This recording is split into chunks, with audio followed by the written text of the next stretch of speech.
बिस्मिल्लाहिर्रहमानिर्रहीम अस्सलाम वालेकुम। आज इनर प्रोडक्ट स्पेस में हम ऑर्थोगोनल वेक्टर्स को और दो वेक्टर्स के बीच में एंगल कैसे डिटरमिन किया जा सकता है इसको हम डिस्कस करेंगे। तो सबसे पहले हम बात करेंगे angle between the two vectors. Let V be a vector space, our field F and u v belongs to v, ये दो वेक्टर्स हैं कोई, then angle theta between u and v is given by, ये इनके बीच में angle theta कैसे हम determine करेंगे। It is cos theta is equal to u v का inner product divided by u का नॉर्म इनटू वी का नॉर्म। तो ये आपके पास फार्मूला है, इसको हम कैसे मतलब यूँ कह लें कि डिराइव करते हैं। अगर लिटिल बिट हम इसको एक रेफरेंस लें तो आप देखें कि कॉशी-श्वार्ट्ज इनइक्वालिटी क्या कहती है। कॉशी-श्वार्ट्ज इनइक्वालिटी ये कहती है कि दो वेक्टर्स के इनर प्रोडक्ट का जो मॉड होगा it is always less than equal to u norm into v norm, यानी दो वेक्टर्स के नॉर्म का प्रोडक्ट उनके इनर प्रोडक्ट के नॉर्म से क्या या मॉड से लेस होता है। इनर प्रोडक्ट का जो मॉड होता है वो नॉर्म्स के प्रोडक्ट से लेस। अच्छा जी, अब ये नॉर्म्स को इधर आके मल्टीप्लाई करें, ये बेसिकली कॉशी-श्वार्ट्ज इनइक्वालिटी है जो कि ये बताती है कि जो दो वेक्टर्स के इनर प्रोडक्ट का मॉड होता है वो लेस होता है इन दोनों वेक्टर्स के नॉर्म्स के प्रोडक्ट से।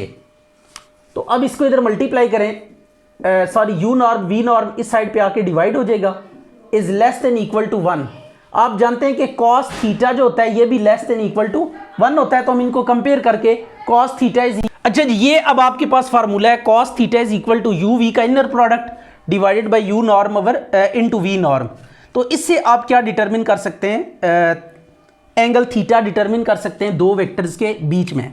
अच्छा, अब इसके बाद हम डायगोनल वाला ऑर्थोगोनल वाला डिस्कस करते हैं कि कब दो वेक्टर्स ऑर्थोगोनल होते हैं। अब देखिए यहाँ पे 90 रखेंगे, जब दो वेक्टर्स के बीच में एंगल 90 डिग्री होगा, कॉस 90 0 होता है। तो अभी हम चेक करते हैं कि when u and v are orthogonal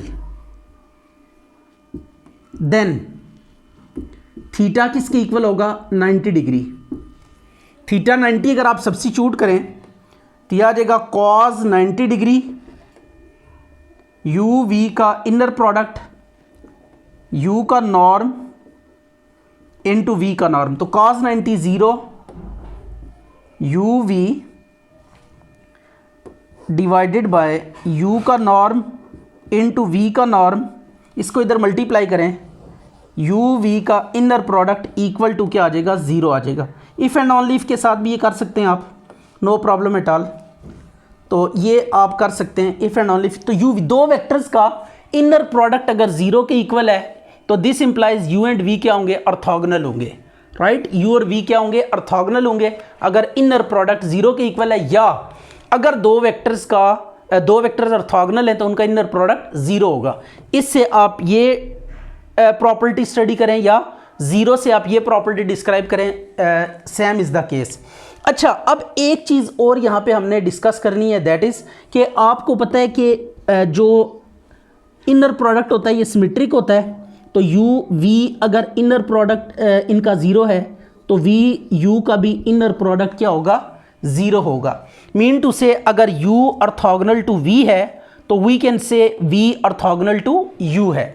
तो ये आपके पास ऑर्थोगोनैलिटी का केस है। अब कुछ क्वेश्चंस हम लेंगे और उनमें दो वेक्टर्स लेकर उनके ऊपर ऑर्थोगोनल कैसे फाइंड किया जा सकता है, एक वेक्टर लेकर उसके ऊपर ऑर्थोगोनल कैसे फाइंड किया जा सकता है, देन ऑर्थोगोनल सिस्टम कैसे फाइंड किया जा सकता है, ये चीज़ें डिस्कस करेंगे। सबसे पहले हम डिस्कस करेंगे ऑर्थोगोनल कॉम्प्लीमेंट क्या होता है।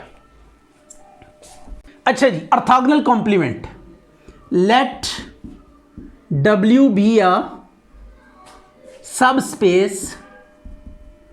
subspace of an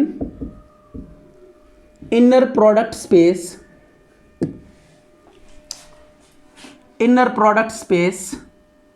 V, then orthogonal complement of V, orthogonal complement of W denoted by W perpendicular is the set which contains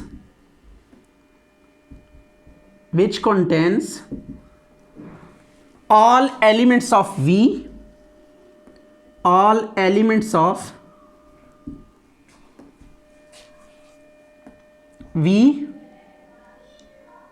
each of which is orthogonal to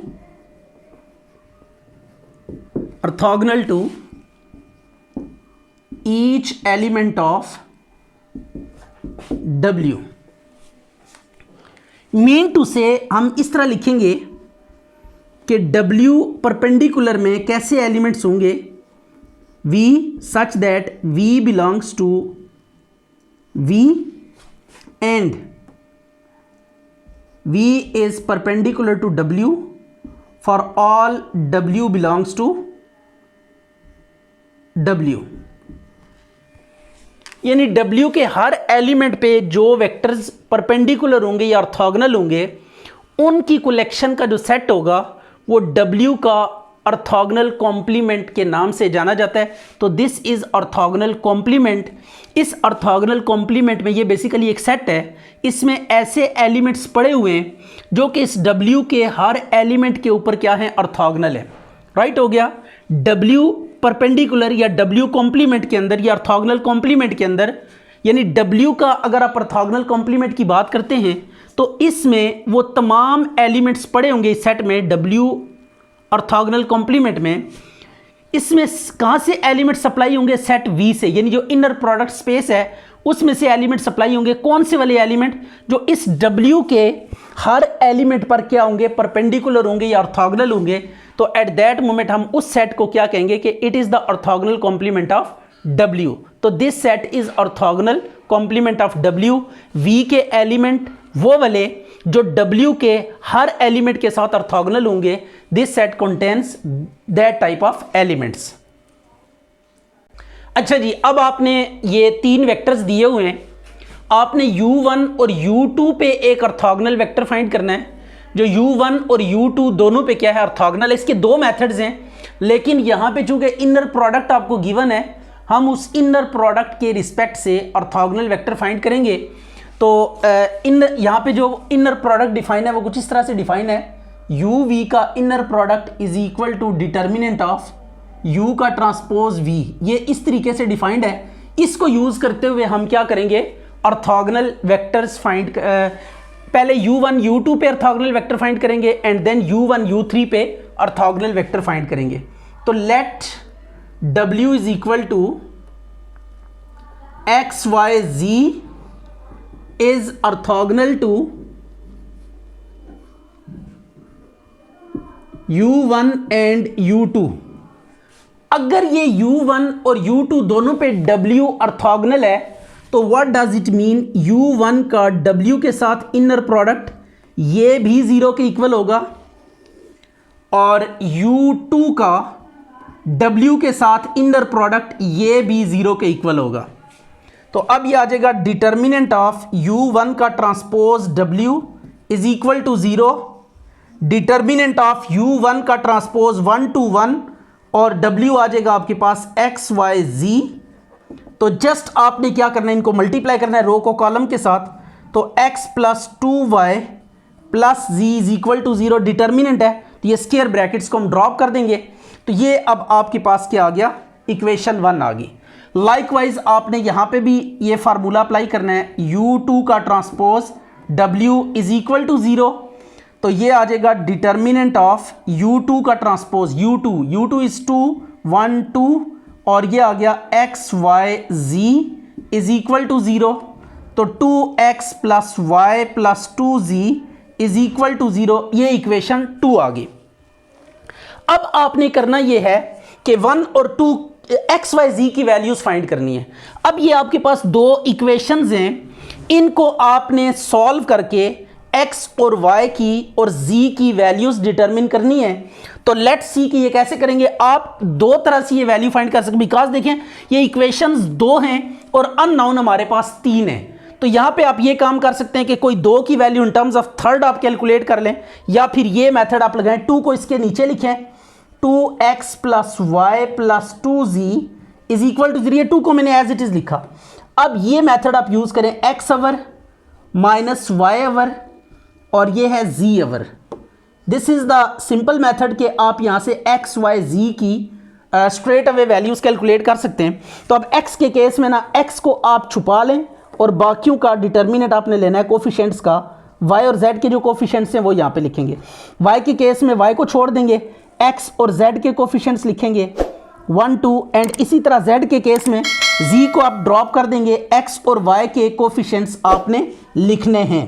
अब ये 2 2 ज़ा 4, 1 1 ज़ा 1 आगे determinant open करना है। 2 minus 2 is equal to z over 1 minus 4, तो यह आ जाएगा x by 3 minus y by 0 और z बाय माइनस 3। तो यहाँ से अगर आप देखें तो x के डिनोमिनेटर में जो वैल्यू लिखी हुई है, x की वैल्यू है 3, y के नीचे वाली y के इक्वल रख लेंगे और z के नीचे जो वैल्यू है वो z के इक्वल रख लेंगे।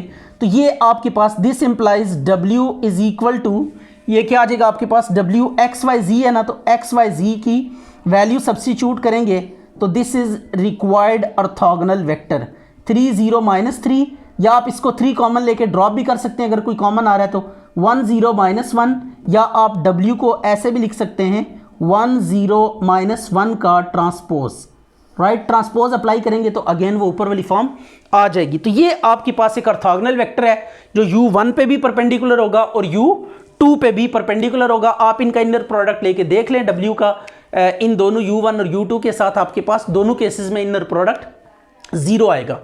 ठीक हो गया। अब इसी तरह u1 और u3 पे एक ऑर्थोगोनल वेक्टर फाइंड करना है, तो लेट कर लेते हैं v is equal to x y z, इसी तरह लेट कर लें एक्स वाई जी या a b c whatever is be orthogonal to u1 and u3। u1 और u3 पे ये क्या है, ऑर्थोगोनल है। तो u1 का v के साथ इनर प्रोडक्ट लें, ये भी 0 आएगा, और u3 का v के साथ इनर प्रोडक्ट लें, ये भी आपके पास 0 आएगा। अब यहाँ पे इनर प्रोडक्ट का फार्मूला गिवन है, इसको यूज़ करना है। u का transpose v is equal to 0, तो determinant of u transpose that is u1 आपके पास कितना है, u1 है 1 2 1, इसका ट्रांसपोज लेके लिखना है x y z is equal to 0, तो आ जाएगा x plus 2y plus z is equal to 0। Likewise determinant of u3 transpose v is equal to 0, तो डिटर्मिनेंट ऑफ u3 आपके पास कितना है, दैट इज 2 1 माइनस 4, और ये है x y z is equal to 0, 2x plus y minus 4z is equal to 0। इसको आप कोई नाम दे दें, बेशक a का नाम दे दें, इसको b का नाम दे दें। अब प्रीवियस मेथड की तरह आप इसको सॉल्व कर सकते हैं, या अगर उस तरह नहीं करना चाहते तो आप साइमल्टेनियसली भी सॉल्व कर सकते हैं। इस पर साइमल्टेनियसली वाला मेथड यूज़ करते हैं। मैं यहाँ पे x और y की value in terms of z निकाल लेता हूँ। पहले एक दफ़ा हम y को कैंसिल करने के लिए ना ये काम करते हैं कि देखें a minus 2b, right.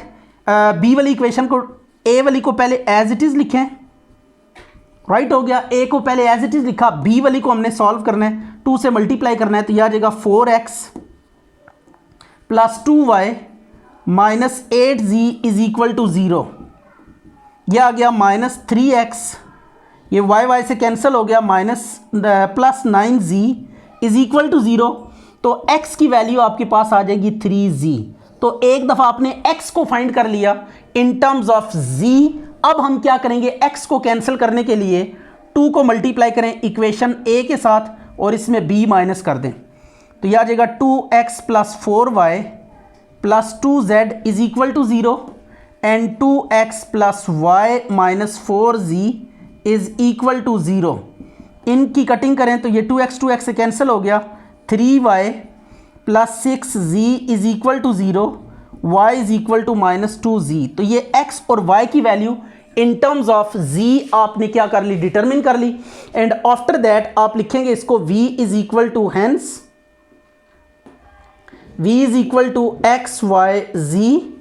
x और y की वैल्यू सब्स्टिट्यूट करें, x की वैल्यू है 3z, y की value minus 2z and z की जगह पे z। अब z तीनों में कॉमन है, इसको आप कॉमन लेके ड्रॉप कर देंगे तो 3 माइनस 2 1। ये आपके पास क्या आ गया, ऑर्थोगोनल वेक्टर आ चुका है। तो ये भी आपके पास दो टेक्निक्स हैं, या तो ये क्रॉस मल्टीप्लिकेशन मेथड यूज़ करें तब भी ठीक है, अगर वो नहीं यूज़ करना चाहते ये साइमल्टेनियसली सॉल्व करने वाला। लेकिन चूंकि यहाँ पे दो इक्वेशंस हैं और अननोन आपके पास 3 है, तो इनको जब आप सॉल्व करेंगे तो आपने कोई 2 की value in terms of third आपने कैलकुलेट करनी है। इन टर्म्स ऑफ z आप कैलकुलेट कर सकते हैं एक्स वाई की वैल्यू, या इन टर्म्स ऑफ y x और z की वैल्यू कैलकुलेट कर सकते हैं, या y और z की value in terms of x calculate कर सकते हैं। कैलकुलेट करके आप सब्स्टिट्यूट करेंगे 2 की वैल्यूज, फिर तीसरा कॉमन लेके उसको ड्रॉप कर देंगे तो आपके पास रिक्वायर्ड ऑर्थोगोनल वेक्टर आ जाएगा। ये ऑर्थोगोनल वेक्टर u1 पे भी ऑर्थोगोनल है और u3 पे भी क्या होगा, ऑर्थोगोनल होगा। अच्छा जी, ये अगर आपके पास 2 वेक्टर्स हैं और कहा यह जाता है कि इन 2 वेक्टर्स के ऊपर यूक्लिडियन इनर प्रोडक्ट डिफाइन है। Euclidean inner product mean to से जो सिंपल डॉट प्रोडक्ट आप 2 वेक्टर्स का लेते हैं उसकी बात हो रही है। अगर आपके पास इसके ऊपर यूक्लिडियन इनर प्रोडक्ट डिफाइन है तो उस केस में आप इन दोनों पे ऑर्थोगोनल वेक्टर डायरेक्टली भी फाइंड कर सकते हैं। ये भी एक मेथड है ऑर्थोगोनल वेक्टर, जब आपको इनर प्रोडक्ट डिफाइन ना हो और ये गिवन हो कि जो एलिमेंट्स या वेक्टर्स आपको दिए हुए हैं ये यूक्लिडियन स्पेस के वेक्टर्स हैं, राइट, यूक्लिडियन स्पेस के एलिमेंट्स हैं ये, और इन पे जो इनर प्रोडक्ट डिफाइंड है वो यूक्लिडियन इनर प्रोडक्ट डिफाइन है, तो देन ऑर्थोगोनल वेक्टर आप इस तरीके से भी फाइंड कर सकते हैं। ऑर्थोगोनल वेक्टर इज, ये ऑर्थोगोनल वेक्टर है W हम ले लेते हैं, इसका ये मेथड है E1 E2 E3, और ये पहला वेक्टर इसके कंपोनेंट्स लिखेंगे यहाँ पे 1 to 1 और फिर U2 दूसरा वाला, ऑर्डर जो मर्जी रख ले, नो प्रॉब्लम एट ऑल। ये आ गया। अब इस डिटर्मिनेंट को आपने क्या करना है, एक्सपेंड कर देना है। तो ये आप जब भी 2 वेक्टर्स आपको गिवन हो यूक्लिडियन स्पेस में कि जिस पे यूक्लिडियन इनर प्रोडक्ट डिफाइंड हो, तो एट दैट मोमेंट आप 2 वेक्टर्स पे ऑर्थोगोनल वेक्टर इस फार्मूले से डिटरमिन कर सकते हैं। तो this is the formula to determine the orthogonal vectors upon 2 vectors के जब 2 वेक्टर्स आपको गिवन हो और उन पे एक ऑर्थोगोनल वेक्टर फाइंड करना हो, तो दिस इज द वे कि जिससे आप ये कैलकुलेट कर सकते हैं। 2 - 2 प्लस E3 1 - 4, यह अब आ जाएगा 3E1 0 E2 और ये -3E3, ये आ गया। तो दिस इम्प्लाइज आप W को लिखेंगे जब, तो ये ईज जो है ना ये बेसिस है, इनको छोड़ देंगे 3 0 - 3। तो इसको आप कंपेयर करके देख लें, जो पहले हमने मेथड अप्लाई किया था और अब ये वाला मेथड अप्लाई किया तो सेम ये ऑर्थोगोनल वेक्टर है। तो ये ज़रूरी नहीं होता कि ऑर्थोगोनल वेक्टर हर मेथड से सेम आए, जब डिफरेंट मेथड आप अप्लाई करेंगे तो मे बी कि आपके पास जो ऑर्थोगोनल वेक्टर है वो डिफरेंट आए।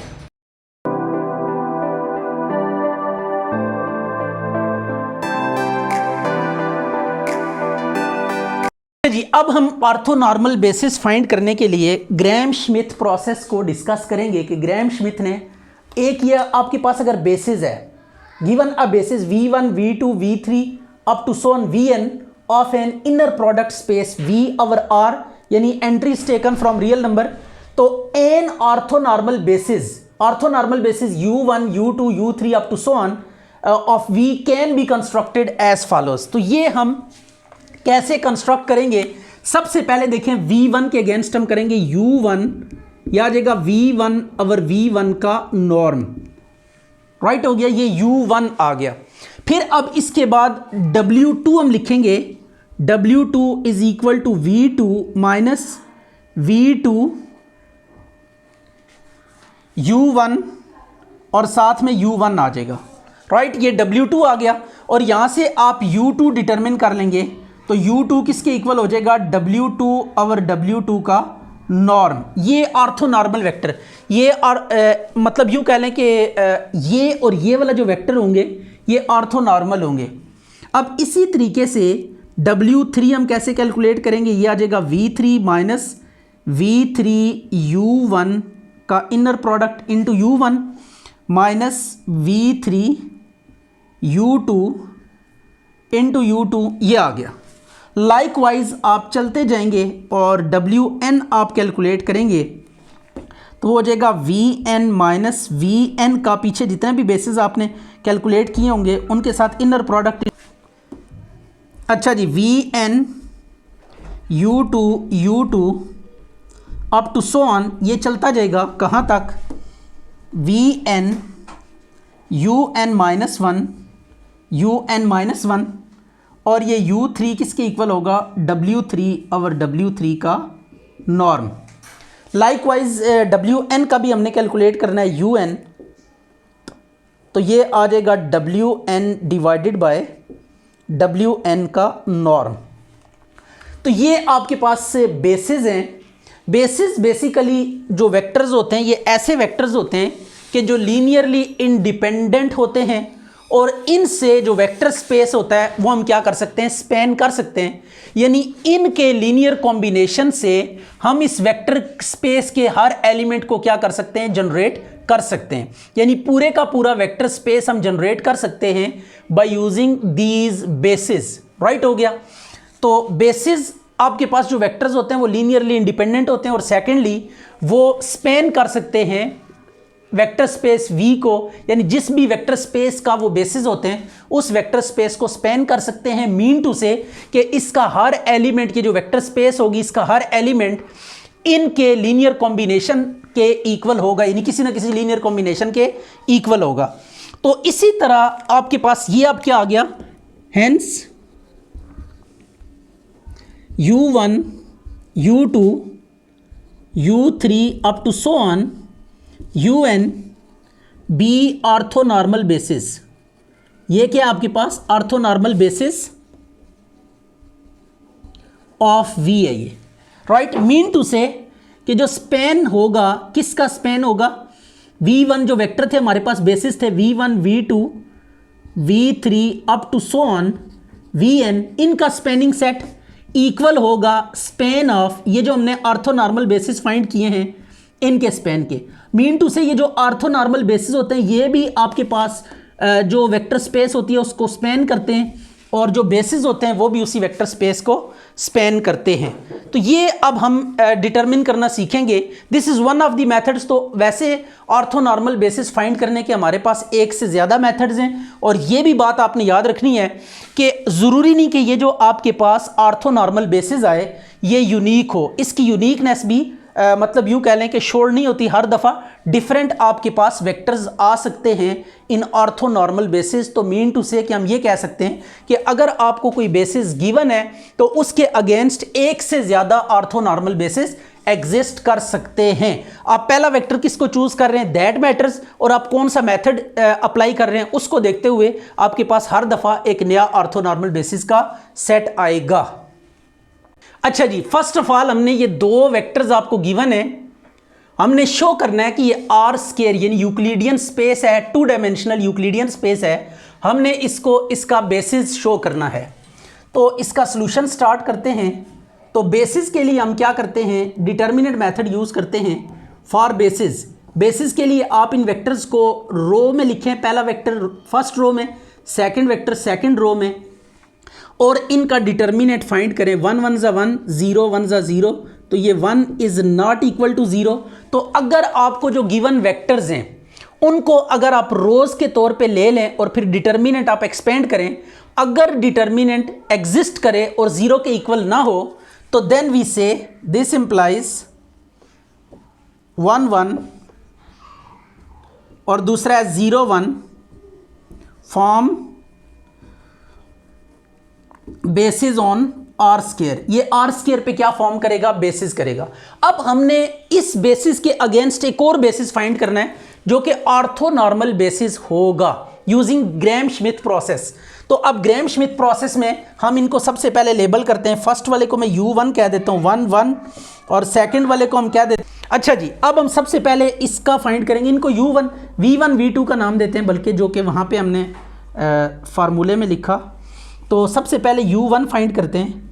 ये होगा V1 और V1 का नॉर्म, राइट। यहाँ पे यूक्लिडियन नॉर्म यूज़ करना है क्योंकि ये R square Euclidean space 2 dimensional Euclidean space है। तो सो इसमें आपने यूक्लिडियन नॉर्म क्या होता है 1 का स्क्वायर।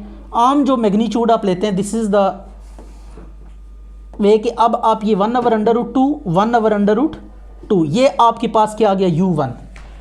और यूक्लिडियन स्पेस में जो आपने इनर प्रोडक्ट लेना है वो डॉट प्रोडक्ट लेना है, ठीक है। जो वेक्टर्स में डॉट प्रोडक्ट आप लेते हैं, ये अगर 2i + 3j लिखा हुआ है, इसका डॉट प्रोडक्ट आप लेते हैं i - 2j के साथ। तो क्या प्रोसेस है, i को i से मल्टीप्लाई करते हैं, 2 1 3 3 2 6।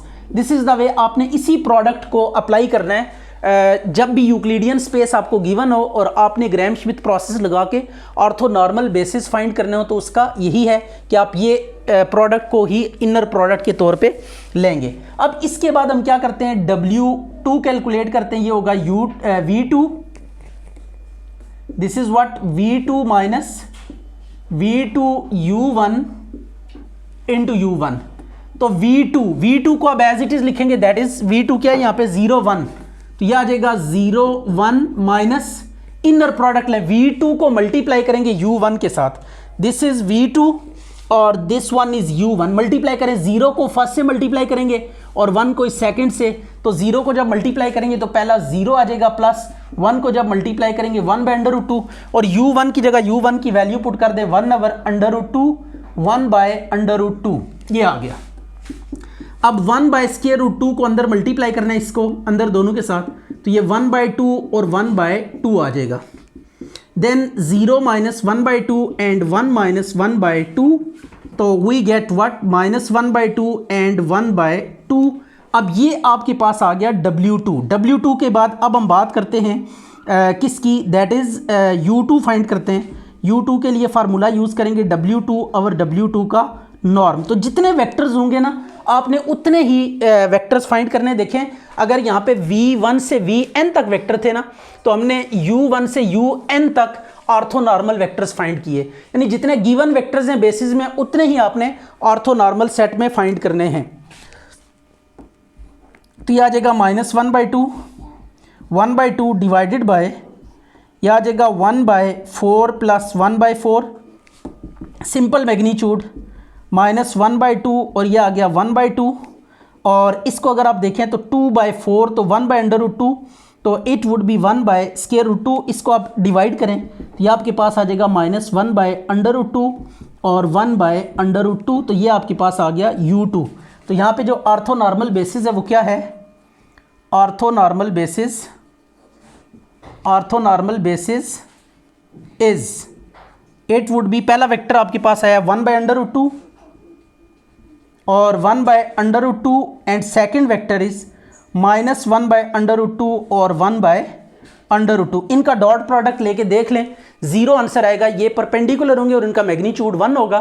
तो जब मैग्नीट्यूड 1 और 2 वेक्टर्स परपेंडिकुलर भी हो तो ऐसे वेक्टर्स को हम ऑर्थोनॉर्मल वेक्टर्स कहते हैं। नॉर्म मीन या मैग्नीट्यूड या नॉर्म एक ही सेंस में हम लेंगे यहाँ पे। अच्छा जी, ये अब आपके पास 3 वेक्टर्स गिवन है। सबसे पहले इनको शो करना है कि ये फॉर्म करते हैं basis on R cube. R cube देखें, इसमें 3 कंपोनेंट्स है ना, तो R cube, so it's okay. अब हम चेक करते हैं कि ये लीनियरली इंडिपेंडेंट हैं कि नहीं है। तो फॉर बेसिस आपने एक ही काम करना होगा, डिटर्मिनेंट वाला, 1 - 1 0, 2 - 1 -2 1 -1 -2। अब इसका डिटर्मिनेंट लेते हैं और देखते हैं, 0 आंसर नहीं आना चाहिए। तो यह आ जाएगा 2 1 ज़ा 2 -2 1 ज़ा 2 +1 2 2 ज़ा 4 +2 और ये 0 आ गया। तो इट इज़ 0 -2, तो ये -2 इज़ नॉट इक्वल टू 0।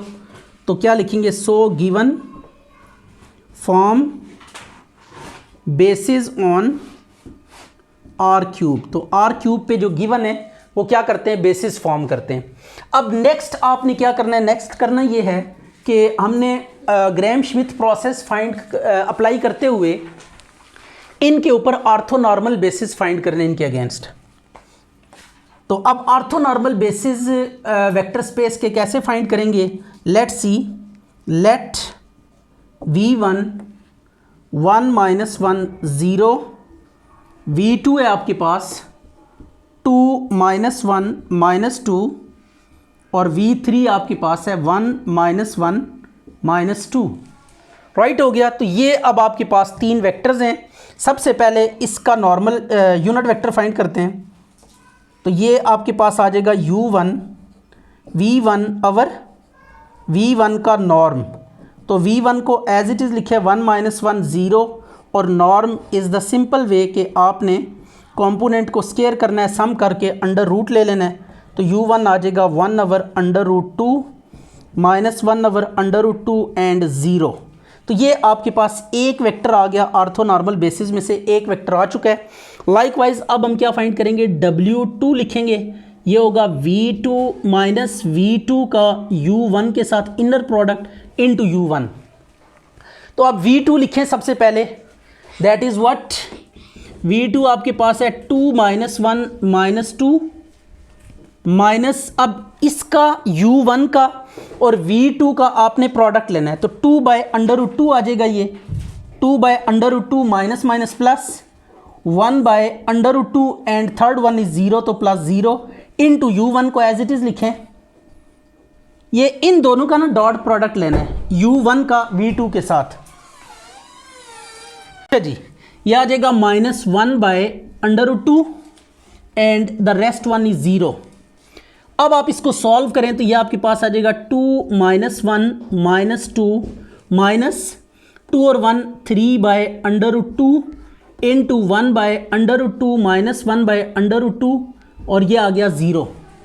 अब इसको मल्टीप्लाई करें।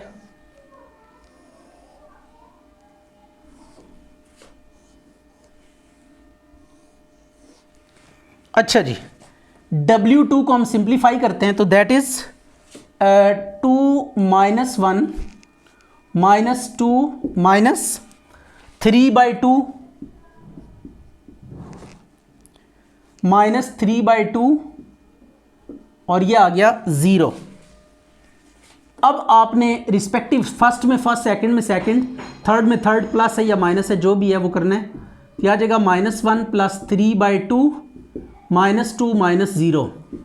तो यह आ जाएगा आपके पास 4 1/2, ये भी 1/2 एंड दिस इज़ व्हाट -2। तो ये W2 आ गया। अब इसके अगेंस्ट आपने U2 फाइंड करना है। तो U2 का फार्मूला क्या होगा? This is W2 over W2 का नॉर्म। तो W2 कितना है? 1/2 1/2 -2 डिवाइडेड बाय नॉर्म। तो ये 1/2 का स्केयर प्लस 1/2 का स्केयर प्लस 2 का स्केयर। तो U2 आपके पास आ जाएगा 1/2 1/2 -2 divided bye 1/4 plus 1/4 plus 4 over 1। अब ये एलसीएम लें तो कितना आता है आपके पास? This is what 1/2 -2 divided by ये आ जाएगा 18/4 या इसको लिखेंगे 9/2। तो आपके पास अल्टीमेटली जो आएगी एक्सप्रेशन या जो नंबर आपके पास आएगा दैट विल बी 89 का 3/√2। अब इसको सिंप्लीफाई करें तो ये आपके पास आ जाएगा U2 इज़ इक्वल टू, देखें इसको हम ऊपर इन सब के साथ मल्टीप्लाई कर देंगे और 3 नीचे डिवाइड हो जाएगा। तो ये आ जाएगा √2/6 √2/6 एंड -2 √2/3। ये आपके पास क्या आ गया? U2 आ गया। लाइकवाइज अब तीसरा भी वेक्टर है तो अब थर्ड वेक्टर भी हम फाइंड करेंगे। उसका फार्मूला भी आपके सामने आप देख सकते हैं। v3 u1 into u1, v3 का u2 के साथ इनर प्रोडक्ट इंटू u2 और फिर उसके बाद इसका ऑर्थोनॉर्मल फाइंड कर लेंगे। अच्छा जी, अब v3 क्या आएगा? v3 आपके पास आ जाएगा, इट इज़ सॉरी u3 या w3 कह दें। w3 आपके पास आ जाएगा v3 minus v3 u1 into u1 minus v3 u2 into u2। अब आपने करना कुछ नहीं है कि v3 के नीचे v3 की वैल्यू पुट करेंगे, दैट इज 1 - 1 -2 माइनस v3 का u1 के साथ इनर प्रोडक्ट, v3 का u1 के साथ डॉट प्रोडक्ट लें, v3 u1, तो पहला आ जाएगा 1/√2 प्लस 1/√2, यह आ जाएगा 1/√2 प्लस 1/√2 प्लस 0 इंटू u1 को एज इट इज लिखेंगे फिर एक दफा -1/√2 and the rest one is 0 minus v3 का u2 के साथ इनर प्रोडक्ट लेना है। ये बेसिकली v3 है और u2 ये आपके पास आया हुआ है, तो लें जरा इनका इनर प्रोडक्ट। तो पहला आ जाएगा √2/6 प्लस माइनस आ जाएगा √2/6 and the rest one is minus minus plus 4√2/3 और यहाँ पे फिर u2 लिखेंगे, दैट इज √2/6 माइनस 2√2/3, ये आ गया। अब आपने करना है ये 1 - 1 - 2 और ये आ गया 2/√2, 1/√2 माइनस 1/√2 0 माइनस इसको और इसको कैंसिल कर दें 4√2/3 और ये आ गया √2/6 माइनस 2√2/3। इनको इनसाइड मल्टीप्लाई करें अब सबके साथ 1 - 1 - 2 माइनस 2/2 माइनस 2/2 और ये 0 आ गया, माइनस ये आ जाएगा 4 2 ज़ा 8/18 और 4 2 ज़ा 8/18 एंड 4 2 ज़ा 8 2 ज़ा 16/9, राइट। अब इनकी कटिंग करनी है तो कटिंग कर लें और देखें फिर क्या रिजल्ट आता है। 1 - 1 - 2 1 - 1 0 माइनस ये 8/18 है तो 4/9, ये भी 4/9 एंड ये माइनस 16/9 एज इट इज़ आ जाएगा। अब इनको प्लस माइनस कैसे करना है, रिस्पेक्टिव एलिमेंट्स को 1 - 1 minus 4/9 minus 1 plus 1 minus 4/9 and the last one is -2 minus 0 plus 16/9, is it. इनको सिंप्लीफाई करें तो पहला तो आपके पास आ जाएगा -4/9, सेकेंड भी -4/9 एज इट इज़ आ गया एंड थर्ड वन इज़ 9 2 ज़ा 18, 18 में से 16 माइनस करें तो -2/9, ये आपके पास क्या आ गया, W3 आ गया। अब आपने U3 फाइंड करना है तो U3 आ जाएगा W3 और W3 का नॉर्म, तो -4/9 माइनस 2/9 तो इट इज़ स्क्वायर रूट, ये सब के स्क्वायर का सम तो 16/81 प्लस 16/81 प्लस 4/81, तो ये 36/81 मीन 6/9 आ जाएगा, राइट हो गया। तो ये आप लिखेंगे 6/9, 4/9 माइनस 2/9 तो ये आपके पास आ जाएगा 6/9, 9 सबसे कैंसिल हो जाएगा और 6 भी कट के ना तो आपके पास क्या आएगा, ये आ जाएगा -2/3 एंड ये 2 कट जाएगा 1/3 आ जाएगा माइनस के साथ। तो ये अब आपके पास U3 आ गया। तो ये U1 U2 और U3 are basically orthonormal basis. तो सबसे पहले आपने क्या फाइंड करना है, ऑर्थोगोनल वेक्टर फाइंड करना है, राइट। ये W's जो होंगे ना यहाँ पे ये ऑर्थोगोनल वेक्टर्स होंगे। अब इनको नॉर्मलाइज करना है, तो किसी वेक्टर को नॉर्मलाइज करने का क्या मीनिंग है कि आप उस वेक्टर को उसी के नॉर्म से क्या कर देंगे, डिवाइड कर देंगे। तो ये अब आपके पास नॉर्मलाइज्ड वेक्टर आ जाएगा। W2 का U2 क्या है, बेसिकली नॉर्मलाइज्ड वेक्टर है। अगर इन वेक्टर्स को आपस में कंपेयर करेंगे तो these would be orthonormal vectors.